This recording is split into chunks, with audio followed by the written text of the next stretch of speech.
Hi friends, welcome to Maths with Money channel. Today we will discuss previous year questions which was asked in the CGL 2023 Tier 1 exam on the topic time, speed and distance. బేసిక్గా time speed and distance అనేది main topic అమ్మ. దీంట్లో మనకి general models, అలానే trains, తర్వాత boats and streams, తర్వాత races, ఇవన్నీ కూడాను వీటి యొక్క అప్లికేషన్స్. ఓకే, సో మనం అంటే యాస్పిరెంట్స్ చాలామంది ఈ రేసెస్ వీటి గురించి అడగడం వల్ల ఫస్ట్ ఆ టాపిక్స్ మనం ఎక్స్ప్లెయిన్ చేసాం. ఓకే, బట్ బేసిక్గా అయితే ముందుగా ఈ టైమ్ స్పీడ్ అండ్ డిస్టెన్స్ చెప్పి అవి చేయాలి.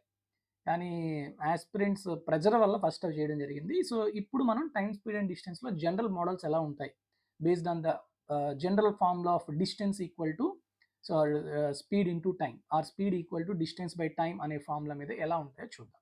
ఓకేనా, so let's start the video start చేసే ముందు మీకు అందరికీ ఒక చిన్న announcement. We provided CGL 2023 previous year questions which was conducted in 39 shifts, that is 39 into 100, 3900 questions, and also CHSL 2024 which was recently happened, that is July lo jarigindi, July first week lo. So total 36 shifts lo jarigindi, so total 3600. Okay, so టోటల్గా ఇవి ఎన్ని questions అమ్మా? 7500 questions ఇవి, అంతేనా? ఈ 7500 questions అంటే 75 tests కదా అవి.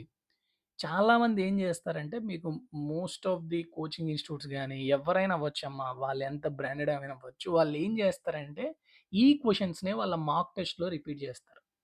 Most of the institutes, okay, నేను 90% చెప్తాను నాకు తెలిసినంత వరకు. మోస్ట్ ఆఫ్ ది ఇన్స్టిట్యూట్స్ ఏం చేస్తారంటే ఈ క్వశ్చన్స్నే ఆ ఆ షిఫ్ట్లోనివి, ఈ షిఫ్ట్లోనివి ఇక్కడ తీసేసి మీకు మాక్ టెస్ట్ రూపంలో పెడతారనమాట.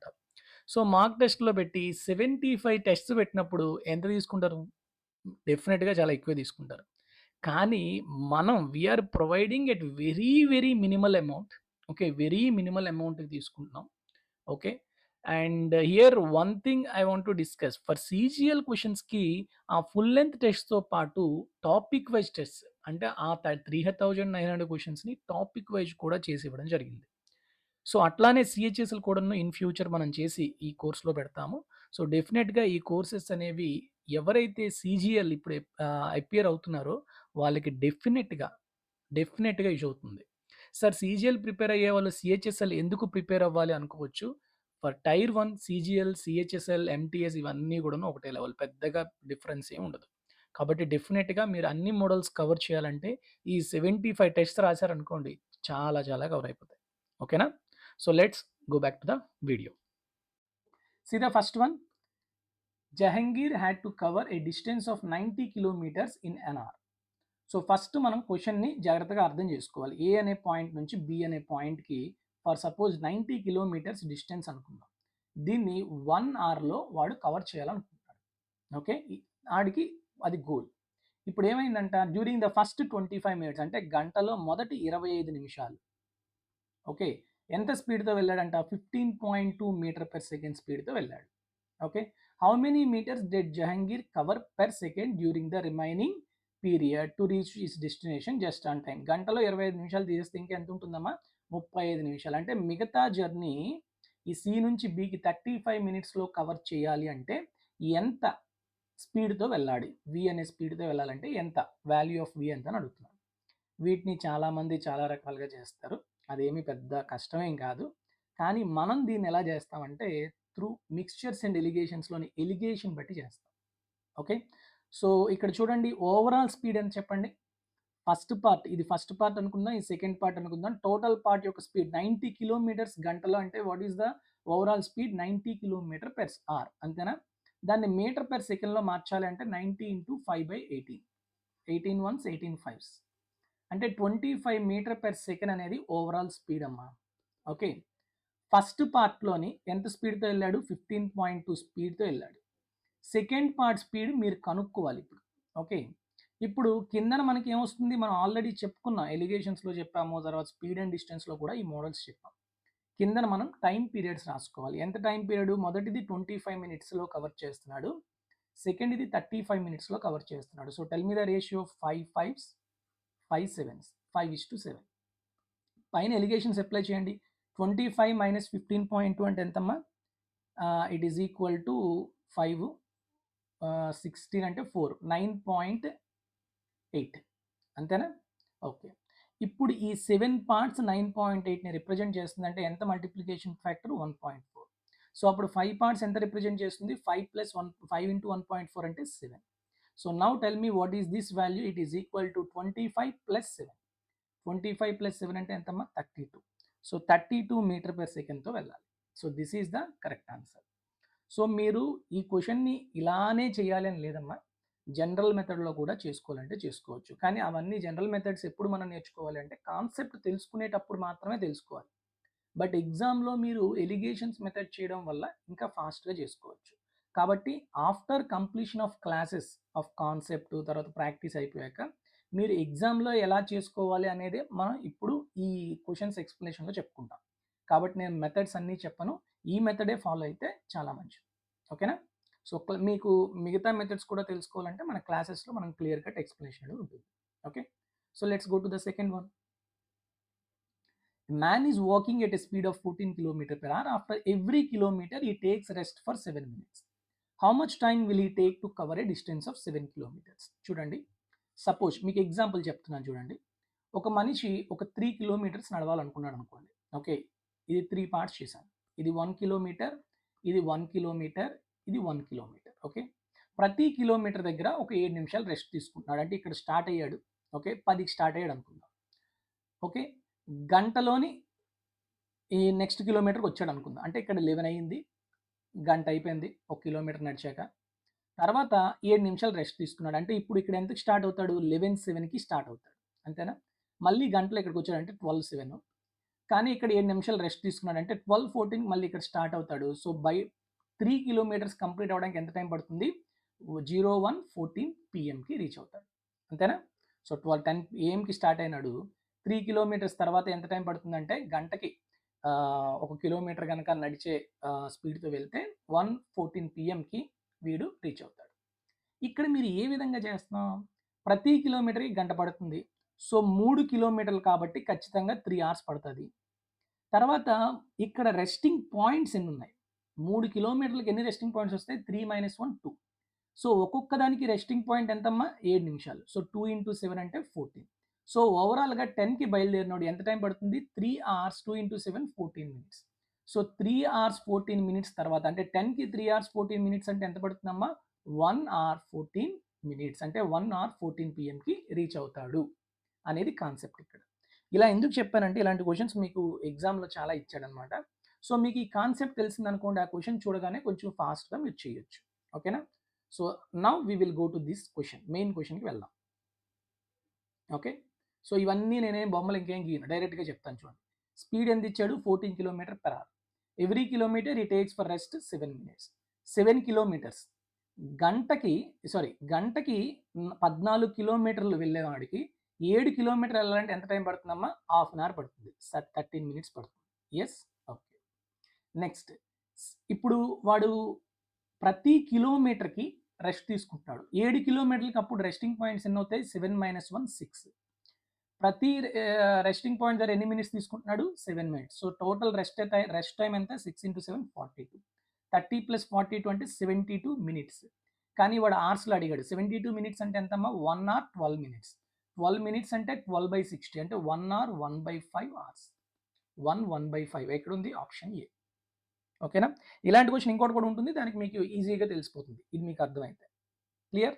నెక్స్ట్ థర్డ్ వన్ చూడండి. A part of journey is covered in 37.5 minutes at 90 km/h and the remaining part 40 minutes in 80 km/h. The total distance of the journey. Okay, అర్థమైందా? ఇది జస్ట్ మీకు ఫస్ట్ అర్థం కావాలి. చూడండి, part of journey, కొంత జర్నీని 37.5 minutesలో 90 km/h స్పీడ్తో వెళ్తున్నాడు. రిమైనింగ్ పార్ట్ ఇక్కడ నుంచి ఇక్కడికి 14 minutesలో 18 km/hతో వెళ్తున్నాడు. అయితే మొత్తం ఈ డిస్టెన్స్ ఎంత అని అడుగుతున్నాడు. సో చూడండి, సో ఇది T1 టైము V1 స్పీడ్తో వెళ్తున్నాడు, T2 టైము V2 స్పీడ్తో వెళ్తున్నాడు. సో ఫస్ట్ డిస్టెన్స్ S1 ఎంత అవుతుందమ్మా? V1 × T1, అంతేనా? ఫస్ట్ డిస్టెన్స్ D1 ఎంత అవుతుంది? V1 × T1. Second distance D2 ఎంత అవుతుందమ్మా? V2 × T2. సో కాబట్టి టోటల్ డిస్టెన్స్ ఎంత అవుతుంది, రెండు కలిపిడమే, v1t1 ప్లస్ v2t2 అంతే, చాలా సింపుల్. సో చూడండి v1 90 km/h, ఓకే. సో 90, 37.5 అనేది మినిట్స్, సో అవర్స్లో మార్చండి, 37.5/60. నెక్స్ట్ 80 ఇంటూ 14/60, ఎందుకంటే అవర్స్లో మార్చాలి. సో చూడండి ఇక్కడ ఏమవుతుంది, ఇప్పుడు మీకు ఇక్కడ 0 0 క్యాన్సిల్, 0 0 క్యాన్సిల్, రెండిట్లోని 6 ఉంటుంది, ఓకే. లేకపోతే ఓ పని చేయండి, 6 ఉంచేసి 9తో మల్టిప్లై చేసుకోండి, ఇక్కడ 8తో ఎంత వస్తుందో చూడండి. ఇంకొక పని ఈజీగా మీకు కావాలంటే ఇక్కడ 37.5 ఉంది కదా, పైన కింద 2తో మల్టిప్లై చేసాం అనుకోండి, ఓకే. దట్టు ఆప్షన్లు అన్నిట్లో 12 ఉంది కదా, సో అందుకు నేను 2తో మల్టిప్లై చేయడానికి అదొక రీజన్, మీకు క్లియర్గా తెలుస్తుంది. 2తో మల్టిప్లై చేసాం అనుకోండి రెండింటికి, ఓకే.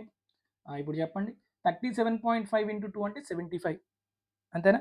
75 ఇంటూ 9 అంటే ఎంతమ్మా, 675, ప్లస్ 8 ఇంటూ 2 16, 16 ఇంటూ 14 అంటే ఎంతమ్మా, 224, బై 6 ఇంటూ 2 12, సో ఎంత వస్తుంది, 899, 899/12. చూడండి 12 ఏళ్ళు 84, 12 ఇంకెంత ఉంటుంది రిమైనింగ్, 11/12. సో 74 11/12 ఎక్కడుంది, option D. So this is the correct answer, okay. So దీన్ని ఇలానే చేయాలని లేదు, for the same question we can solve through alligations also, okay. ఎలిగేషన్స్లో ఎలా చేస్తామో చూడండి. సేమ్ పైన మనం వెలాసిటీస్ తీసుకోవాలి, వెలాసిటీ ఫస్ట్ ఎంతమ్మా 90, ఫస్ట్ పార్ట్, సెకండ్ పార్ట్ 80, ఎంత కింద నేను తీసుకోవాలి, టైం తీసుకోవాలి 37.5, ఇక్కడ ఎంతమ్మా పడుతుంది 14 minutes. సో ఇప్పుడు మనకి ఎలిగేషన్స్లో ఇది ఏమొస్తుంది, ఇక్కడ మనకు వచ్చేది ఓవరాల్ వెలాసిటీ, మొత్తం డిస్టెన్స్ని ఎంత వెలాసిటీతో వెళ్తున్నామో వస్తుంది. ఇప్పుడు మనకు అడుగుతుందో ఆ డిస్టెన్స్ కాబట్టి d equal to this overall velocity into total time, total time ఎంతమ్మా 37.5 ప్లస్ 14, ఓకే. అలా చేసుకోవాలి. కానీ ఈ ఎలిగేషన్స్ అప్లై చేసేటప్పుడు ఈ రేషియో కదా మనం తీసుకుంటాం కిందన, ఈ రేషియో మనకి 37.5/14 చేస్తే మనకి ఏమైనా ఫాస్ట్గా వస్తుందా, రాదు, అవునా కదా. సో అందుకని మనం అలా చేసాం, ఇలా చేసినప్పుడు మనం డైరెక్ట్గా ఇప్పుడు v ఈక్వల్ టు ఎంత వస్తుందమ్మా, it is equal to 90 into 37.5 plus 80 into 14/37.5 plus 14, అంతేనా, ఎస్ ఆర్ నో. ఇది v. ఇప్పుడు దీనికి మనం దేంతో మల్టిప్లై చేయాలి, ఇంటూ టోటల్ టైంతో మల్టిప్లై చేస్తే అప్పుడు మనకి డిస్టెన్స్ వస్తుంది. సో డిస్టెన్స్ ఎంత, టోటల్ టైం ఎంత, సేమ్ 37.5 ప్లస్ 14, అంతేనా. సో ఈ రెండు క్యాన్సిల్ అయిపోయింది. సో ఫైనల్గా మనకి ఏంటమ్మా ఆన్సర్, డిస్టెన్స్, కానీ ఇక్కడ మనకు అవర్స్లో కావాలి కాబట్టి బై 60 చేసుకుంటాం. సో ఇందాక కూడా అదే చేసాం కదా, దెర్ ఈజ్ నో చేంజ్. కానీ ఎలిగేషన్స్ ఎప్పుడు అప్లై చేయాలి అంటే ఈ రేషియోస్ అనేవి క్యాన్సిల్ అయిపోయేటట్టు ఉండాలి. ఇది ఒక 28, ఇది 14 అనుకోండి, ఈజీగా 14 1s 14 2s క్యాన్సిల్ అయిపోతుంది కదా, ఆ సింప్లిఫైయింగ్ వాల్యూస్ వస్తేనే ఎలిగేషన్స్ బెటర్, లేకపోతే ఇది కూడా కొంచెం టఫ్గానే అనిపిస్తుంది, ఓకేనా. సో ఎలిగేషన్స్ ఇవన్నీ మనం అసలు ఎప్పుడు వాడతాం, టు సింప్లిఫై ద ప్రాబ్లం. ఇక్కడ మనకి సింప్లిఫికేషన్ అవ్వనప్పుడు మనం ఎలిగేషన్సే వాడాల్సిన అవసరం లేదన్నమాట, ఓకేనా. సో చాలామందికి ఇది క్వశ్చన్ డౌట్ ఎరైజ్ అవుతుంది అనమాట, అందుకే చెప్పేస్తున్నాను. నెక్స్ట్ చూడండి, on day 1 with speed v, r covers a distance x in t time. On the next day he covers a distance 2.5x in 0.75 t time. What is his speed in the next day? ఇలాంటి questions ఏమీ లేదమ్మా, బేసిక్గా మీకు అందరికీ తెలుసు v equal to d/t, అంతేనా. అంటే v is directly proportional to d and inversely proportional to t. So ఇప్పుడు 2 కేసెస్ ఉన్నాయి కాబట్టి ఫస్ట్ కేసులో v1, సెకండ్ కేసులో v2 అనుకుంటే the ratio of velocities equal to directly proportional కాబట్టి d1/d2 into inversely proportional t కాబట్టి t2/t1. ఇది ఒక్కటి గుర్తుపెట్టుకున్నారు అనుకోండి, ఏదైనా కాన్స్టెంట్ అయితే అది తీసేస్తారు, ఓకే. ఇక్కడ ఏదైనా కాన్స్టెంట్ ఉందంటే ఏదీ లేదు. So first day velocity v అంట, సెకండ్ డే వెలాసిటీ మీరు కనుక్కోవాలి. ఫస్ట్ డే డిస్టెన్స్ ఎంతంట x, second day 2.5x, okay, into second day time 0.75 t and first day time t.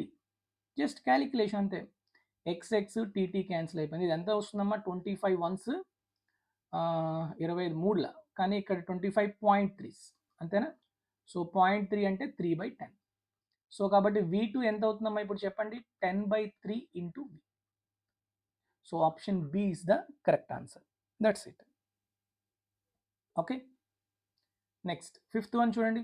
Ashok runs 2/3 times as fast as Bharat. If Ashok gives Bharat a head start of 160. బేసిక్గా ఈ question రేసెస్లో కూడా చెప్పుకోవచ్చు.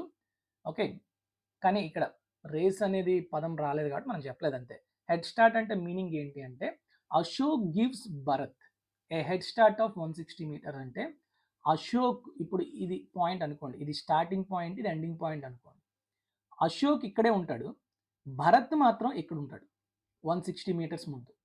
So Ashok gives Bharat a head start of 160 metres. అంటే ఇది ఒక 1000 మీటర్ల యొక్క పరుగు పందెం అనుకోండి. భరత్ అనేవాడు 1000 - 160 అంటే 840 మీటర్లే పరిగెడతాడు, కానీ అశోక్ మాత్రం 1000 మీటర్లు పరిగెడతాడు. అది కాన్సెప్ట్ అనమాట head start. Then how far must the winning post be so that Ashok and Bharat can reach it the same time. అంటే భరత్ ఎంత టైంలో అయితే ఈ ఎండ్ పాయింట్కి వస్తాడో సేమ్ అశోక్ కూడా అంతే టైంలో ఎండ్ పాయింట్కి రావాలి. అంటే ఎంత ఈ విన్నింగ్ పోస్ట్ అంటే total length of the race అనేది ఉండాలి అని అడుగుతున్నాడు.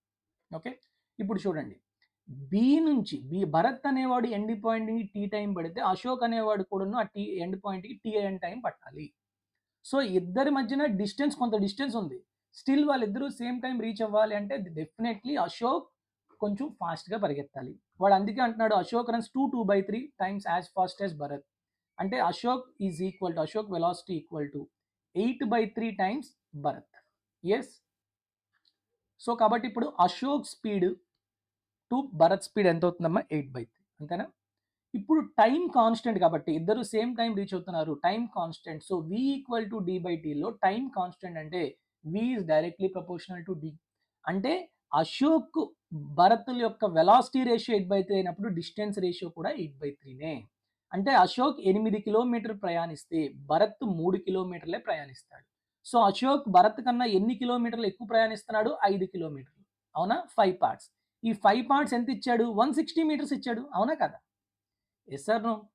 5 parts 160 ఇచ్చాడు, వాళ్ళిద్దరి మధ్యన డిఫరెన్స్. అప్పుడు 1 part ఎంత అవుతుందమ్మా? It is equal to 32 metres. ఇప్పుడు లెంత్ ఆఫ్ ది కోర్స్ అంటే అప్పుడు భరత్ ప్రయాణించిన దూరమా లేకపోతే అశోక్ ప్రయాణించిన దూరమా? అశోకే కదా స్టార్టింగ్ పాయింట్ నుంచి ఎండింగ్ పాయింట్ వరకు వస్తున్నాడు. కాబట్టి అశోక్ ఎంత డిస్టెన్స్ అయితే ట్రావెల్ చేస్తున్నాడు that is nothing but length of the course. కాబట్టి అశోక్ ఎంత డిస్టెన్స్? 8 parts రన్ చేస్తున్నాడు, అంతేనా? సో 1 part 32 కాబట్టి 8 parts ఎంత అవుతుందమ్మా? 8 × 32, that is 256 meters. Option B is the correct answer. Clear all of you? చాలా సింపుల్. నెక్స్ట్ 6th వన్ చూడండి. Ram rides at the rate of 36 km/h but stops for 5 minutes to take a drink at the end of every 10 kilometers. Find the time that Ram will take to cover a distance of 84 kilometers. ఇందా మీకు ఒక concept చెప్పాను కదమ్మా, 84 kilometers ఎన్ని 10 km పడతాయమ్మా? ఎన్ని 10 km పడతాయి? 8 × 10 + 4 kilometers, అంతేనా కాదా? సో ఇప్పుడు ఇలాంటి ప్రతి 10 kilometers దగ్గర ఒక డ్రింక్ తీసుకుంటున్నాడు. ఎంత టైం పడుతుంది వాడికి? 5 minutes. సో ఇప్పుడు రెస్టింగ్ టైం గురించి మాట్లాడుకుంటే ఈ 4 kilometers తర్వాత ఇంకా అడిగి ఎలాగూ ఉండదు, ఈ 8 times రెస్ట్ తీసుకుంటాడు. సో 8 × ప్రతి రెస్టింగ్ 5 minutes, అంతేనా? సో 40 minutes రెస్టింగ్ టైం అనమాట వాడికి. మరి 36 km/hతో వెళ్ళేవాడికి 84 kilometers కవర్ చేయాలంటే ఎంత టైం పడుతుంది? v = d/t. So t = d/v అంటే 84/36. సో 12 3 12 7. సో ఇంటూ 60 చేస్తే మీకు మినిట్స్లో వస్తుంది. సో 3 1s 320. సో 140 minutes వాడు కవర్ చేయడానికి పడుతుంది, కానీ 40 minutes ఏమో వాడికి resting time. So total time ఎంతమ్మా? 180 minutes పడుతుంది. So option A is the correct answer. ఓకేనా? క్లియర్? నెక్స్ట్ 7th వన్ చూడండి. Anuj and Anup have to travel from place A to place B in their respective cars. A నుంచి బికి Anuj and Anoop ఇద్దరు వెళ్తున్నారు. అనూజ్ వెళ్తున్నాడు, అలానే అనూప్ కూడా వెళ్తున్నాడు. Anuj is driving at 70 km/h and it takes 3 hours of 10 minutes each. So reach అవ్వడానికి 70 km స్పీడ్తో వెళ్తూ ప్రతి 3 దగ్గర హాల్ట్ తీసుకున్నాడు, ప్రతి హాల్ట్ దగ్గర 10 minutes తీసుకున్నాడు. Okay, and while Anoop is driving at 10 km/h 80 km/h and takes 4 hours of 50 minutes each. చెప్పండి నాకు, అనూజ్ యొక్క total resting time or halting time ఎంతమ్మా? 3 × 10 30 minutes. ఇక్కడ మన అనూప్ యొక్క హాల్టింగ్ టైం ఎంత? 4 × 15 16 minutes. 60 minutes మొత్తం తీసుకున్నాడు. Okay, the time taken by Anoop to reach place B. Anoop అంటే వీడు second person. B if Anuj takes 8.5 hours. So చూడండి, అనూజ్ అనేవాడు 70 km/h స్పీడ్తో వెళ్తూ 30 minutes ఎక్స్ట్రా తీసుకుంటే ఎంత టైం పట్టింది? 8.5 hours పడితే మరి అనూప్కి ఎంత టైం పడుతుంది అనేది క్వశ్చన్. ఓకే, ఇప్పుడు నాకు చెప్పండి, అనూప్కి అసలు మనకు డిస్టెన్స్ తెలియదు కదా, డిస్టెన్స్ చెప్పగలరా మీరు? So what is the distance? Distance equal to ఈ 8.5 అవర్స్లో 30 minutes అంటే 8.5 hours. 8.5 అంటే 8.5 hours. 8.5 hoursలో హాఫ్ అన్ అవర్ అనేది మనకి దేనికి పట్టిందమ్మా? Halting time. సో అది తీసేయండి. అప్పుడు వాడికి ఈ స్పీడ్తో వెళ్ళడానికి ఎంత టైం పట్టింది? జస్ట్ ఏ హాల్టింగ్ టైం లేకపోతే 8 hours వాడు వెళ్ళిపోతున్నాడు, అంతేనా? So distance equal to velocity into time. Velocity 70తో వెళ్ళాడు, 8 hours పట్టింది. So total 70 into 80 kilometers is the total distance. ఇప్పుడు అనూప్కి చెప్పండి, అనూప్ 80 స్పీడ్తో వెళ్తున్నాడు, అంతేనా? సో కాబట్టి divided by 80. So with that you can get the time taken by Anoop to reach from A to B. So 0 0 cancel, 8 8 cancel. అంటే ఎంత పడుతుందమ్మా? 7 hours A to Bకి వెళ్ళిపోతాడు అనూప్. కానీ వాడు రెస్టింగ్ టైం, హాల్టింగ్ టైం ఎంత తీసుకున్నాడు? 60 minutes, అంటే 1 గంట తీసుకుంటున్నాడు. సో టోటల్గా ఎంత టైం పడుతుంది వాడికి రీచ్ అవ్వడానికి? 8 hours పడుతుంది. So option A is the correct answer.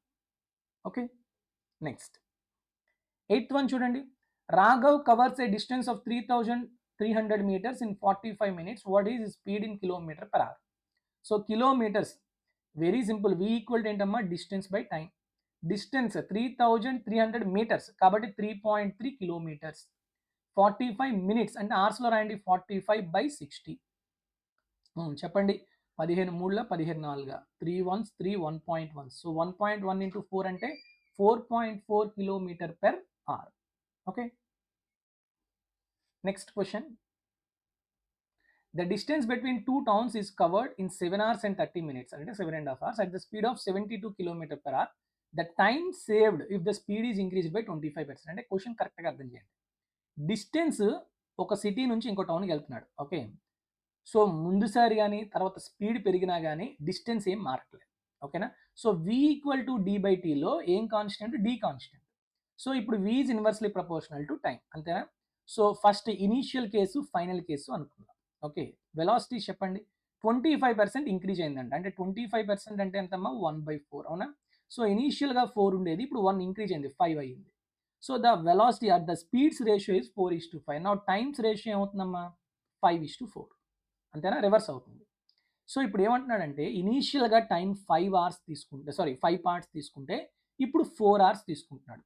So ఎంత టైం సేవ్ చేస్తున్నాడు? 1 part సేవ్ చేస్తున్నాడు. సో ఇప్పుడు వాడు మనకి ఏమి ఇచ్చాడు?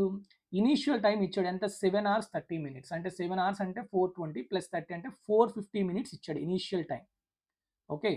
సో ఇప్పుడు మీరు ఏం కనుక్కోవాలి? 1 part కనుక్కోవాలి. సో 5 parts 450 అంటే మల్టిప్లికేషన్ ఎంతమ్మా? 90. సో 1 part ఎంత అవుతున్నప్పుడు? 90 minutes వాడు సేవ్ చేస్తున్నాడు. 90 minutes అంటే 1 hour 30 minutes. That's it. Very very simple question. So option C is the correct answer. Clear all of you? Next 10th one చూడండి. Anil and Tirad drove between 2 points A and B 192 kilometers apart. Anil started the journey from point A at 8:20 a.m. drove at a speed of 64 km/h, reached point B and immediately returned to A at the same speed. Tirad started the journey from point A at 9:50 a.m, drove at a speed of 96 km/h, reached point B and immediately returned to A at the same speed. At what time did Anil and Tirad first meet each other? చాలా చాలా మంచి question. ఇవి relative speed, same direction, opposite డైరెక్షన్లోని రెండింటిని కలిపి ఇచ్చిన question. So కాబట్టి first మనం క్వశ్చన్ చాలా క్లియర్గా తెలుసుకుందాం. ఇలాంటివి ఏంటంటే ఈ క్వశ్చన్స్ చదవగానే మీకు అర్థమైపోవాలంటే ఇలాంటి క్వశ్చన్స్ మీరు చాలా చేసి ఉండాలి. లేకపోతే ఇప్పుడు నా 5 లైన్లు ఉంది ఈ క్వశ్చన్, ఈ 5 లైన్లు ఉన్న క్వశ్చన్ని వెంటనే 5 సెకండ్లో మీకు అర్థం అవ్వదు. Definitely you have lot of understanding of that question. మీకు ఏ అర్థం కాకుండా మీరేం అది చేయలేరు కదా. సో ఫస్ట్ మీరు అర్థం చేసుకోవాలి. ఏ అండ్ బి అనే 2 points ఉన్నాయి, వాటి మధ్యన డిస్టెన్స్ 192 kilometers ఇచ్చాడు, ఓకే. సో ఫస్ట్ అనిల్ గురించి మాట్లాడదాం. ఎందుకు? అనిల్ ఫస్ట్ స్టార్ట్ అయ్యాడు. ఎంతకి స్టార్ట్ అయ్యాడు? ఇక్కడ టైం నేను రాసుకుంటాను. 8:20 a.m.కి అనిల్ స్టార్ట్ అయ్యాడు, ఓకే. ఎంత స్పీడ్తో స్టార్ట్ అయ్యాడు? 64 km/h స్పీడ్తో వెళ్ళాడు, okay. And reached point B, ఎంతో టైంకి పాయింట్ బిని రీచ్ అయ్యి and immediately return to A at the same speed, అదే స్పీడ్తో మళ్ళీ రిటర్న్ అయిపోతున్నాడు. Okay, next Tirath started the journey from point A at 9:50 AM. So 9:50 AMకి తిరత్ అనేవాడు ఏ అనే పాయింట్ దగ్గర నుంచి స్టార్ట్ అయ్యాడు. సో 9:50కి ఏ అనేవాడు తిరత్ స్టార్ట్ అయినప్పటికీ మన అనిల్ ఎక్కడ ఉన్నాడో చెప్పండి. 8:20 నుంచి 9:50 అంటే ఇక్కడికి వచ్చి ఉంటాడు అనిల్ ఫర్ సపోజ్. ఓకే, ఇది 9:50 AM when Anil reach this point. అంటే ఎంత, గంటన్నర గ్యాప్. గంటలో 64 కిలోమీటర్లు అయితే గంటన్నరలో ఎంత అవుతుందమ్మా, 64 + 32 అంతేనా, అరగంటలో 32. సో టోటల్గా గంటన్నర అంటే ఎంత అవుతుంది, 96 కిలోమీటర్లు. సో 96 కిలోమీటర్స్ ప్రయాణిస్తాడు. సో 96, 192లో 96 అంటే ఎంతమ్మా, హాఫ్.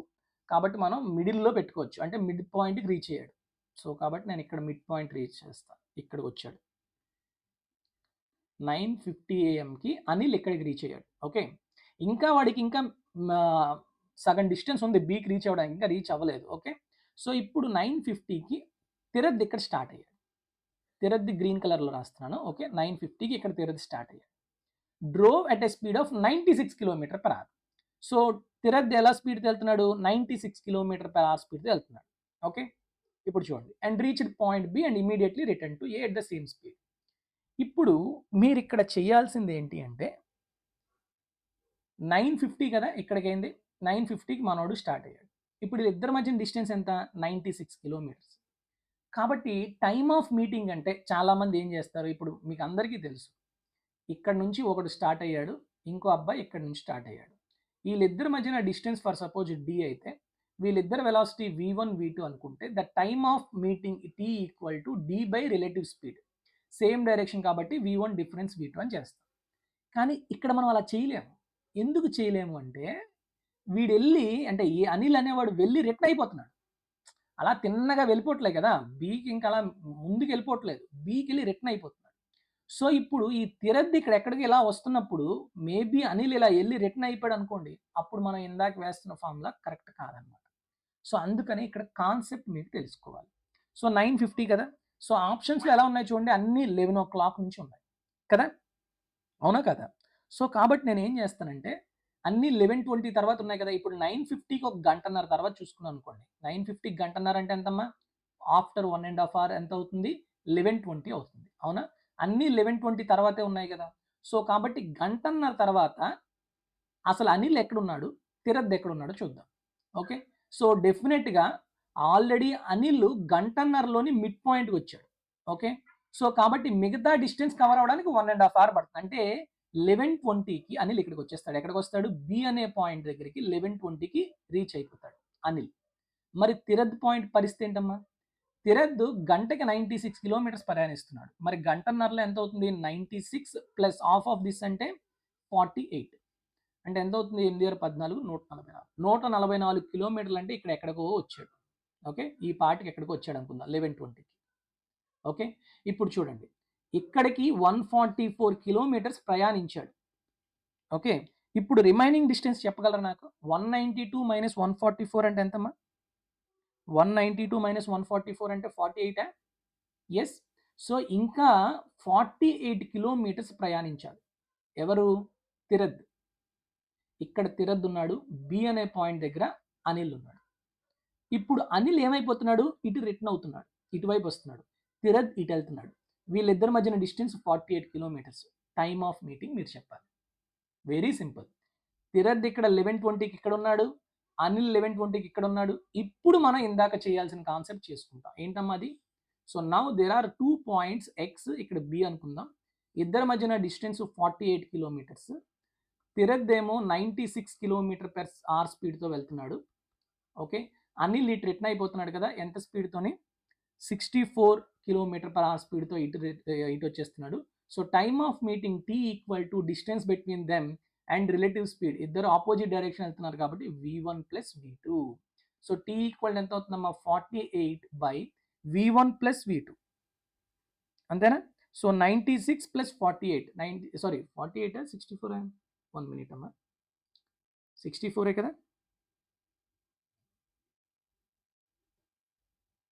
సో 96 + 64 అంటే 100, 160. ఓకే, మనం మినిట్స్లో రాసుకుందాం కాబట్టి into 60. So 0 0 cancel, 16 1 16 3, 6 into 3 18 minutes. అంటే 11:20కి స్టార్ట్ అయ్యారు కదా ఇద్దరు, 11:20కి 18 మినిట్స్ తర్వాత కలుస్తారు, అంటే 11:38 మినిట్స్కి వాళ్ళు కలుసుకుంటారు.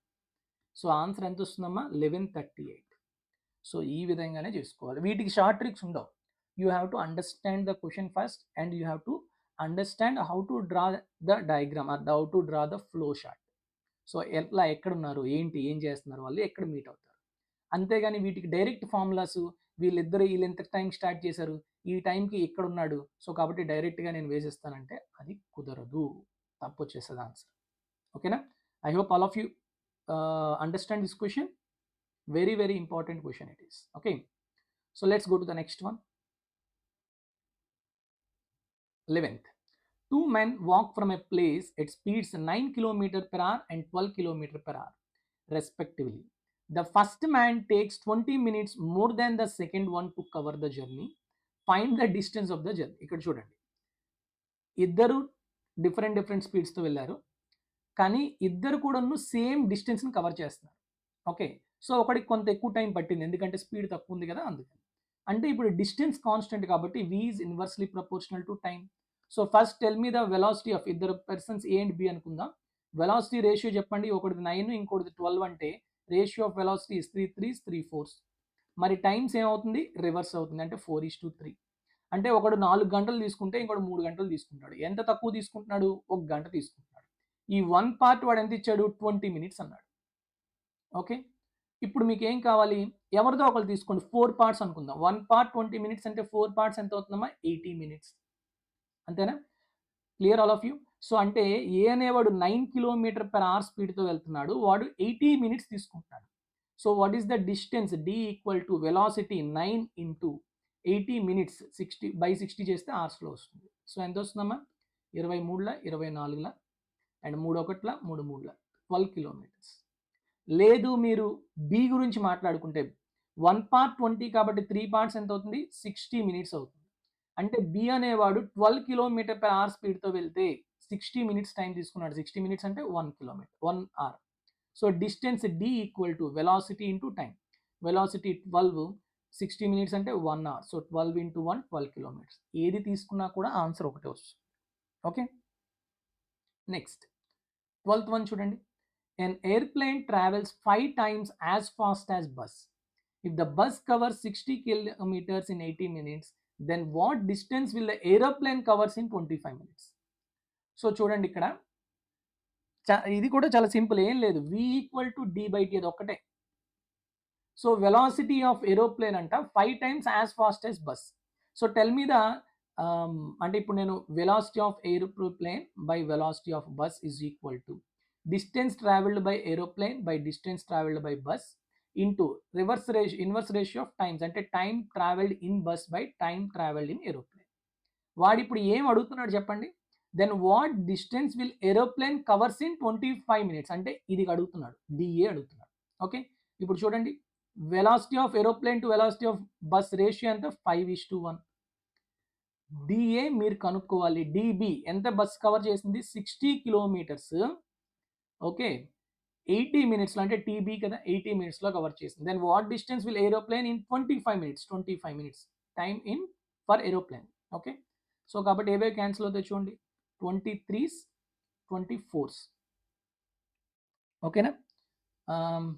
నెక్స్ట్ ఇంకేమైనా క్యాన్సిల్ అవుతాయా? అవ్వ. సో డిఏ ఈక్వల్ టు ఎంత వస్తుంది చెప్పండి అమ్మా?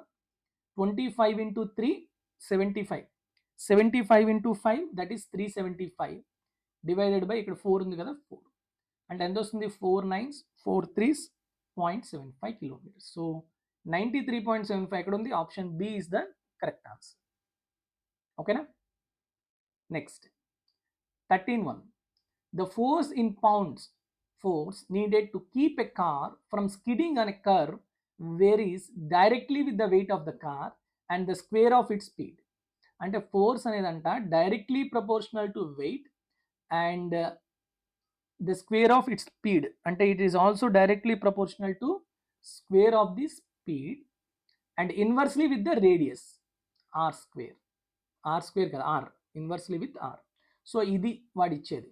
సో ఇందాక మనం v equal to d by T ఉంటే v1 బై v2 ఎలా రాసాం d1 by d2 into t1 by t2. Same concept ఇక్కడ అప్లై చేయండి. f1 బై f2 ఏమవుతుంది చెప్పగలరా నాకు? w1 బై w2 ఇంటూ ఇది కూడా డైరెక్ట్లీ ప్రపోర్షనల్ కాబట్టి v1 by v2 whole square inversely proportional to r కాబట్టి r2 బై r1. వాడు వాల్యూస్ ఏమి ఇచ్చారు చూడండి. Suppose 6125 pound force is required to keep 2750 pound car traveling at speed of 35 miles per hour from skidding on a curve of radius 550 feet. ఇదంతా first condition అనమాట. అంటే F1 ఏమో 6125 ఇచ్చాడు, okay, W1 ఏమో 2750 ఇచ్చాడు, వెలాసిటీ ఏమో 35 ఇచ్చాడు, అండ్ రేడియస్ ఫస్ట్ ఎంత ఇచ్చాడు 550 feet ఇచ్చాడు.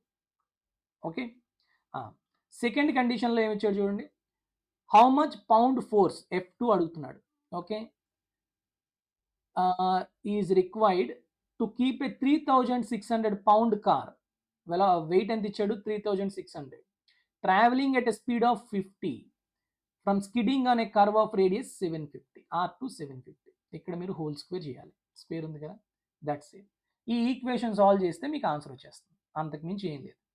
సో చూడండి ఇక్కడ 0 0 క్యాన్సిల్, ఇది ఎంత వస్తుంది 5 7s 5 10s. నెక్స్ట్ ఇక్కడ చూడండి 0 0 క్యాన్సిల్, ఇది చూడండి 11 5ల 11 22 11 5ల. నెక్స్ట్ ఇంకేమేం క్యాన్సిల్ అవుతాయి చెప్పండి, 15 5 1s 5 15s అంతేనా, 15 1s 15 2s 30 15 4 60. ఓకే, నెక్స్ట్ ఇది 25తో క్యాన్సిల్ అవుతుంది కదా, 25 1s 25 2s 50 112 112 అంటే 25 4s 25 5s 245. ఇంకా ఇప్పుడు చూడండి బాగా అబ్జర్వ్ చేయండి, 7 స్క్వేర్ అంటే 49, 49 ఇంటూ 5 అంటే ఎంతమ్మా, 7 స్క్వేర్ అంటే 49 కదా, ఈ 7 స్క్వేర్ 49 49 5s 245. ఓకే, ఇక్కడ 10 స్క్వేర్ అంటే 100 ఉంది, ఇక్కడ ఇంకొక 24 ఉంది ఇంటూ 5. సో ఫైనల్గా F2 ఎంత అవుతుందమ్మా 5 ఇంటూ 24 ఇంటూ 10 స్క్వేర్ అంటే 100. సో 24 ఇంటూ 5 అంటే 120, 120 ఇంటూ 100 అంటే 12,000 pound force is required. Okay, so option D is the correct answer, అంతే, ఇంకేం లేదు. ఓకేనా, సో చాలా చాలా simple question.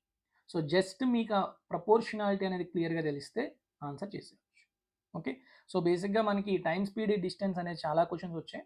So I will make it in 4 videos and it is the first part, and I will upload the remaining parts also in the due course. Okay, I hope all of you are enjoying these sessions. Thank you for listening. And if your friends or if you have any friends who are preparing for CGL and CHSL exams or MTS exams, then definitely these explanation videos are definitely helpful for them. So please share the videos to them, and definitely they will enjoy the sessions. Thank you very much for listening. Take care all of you. Jai Hind.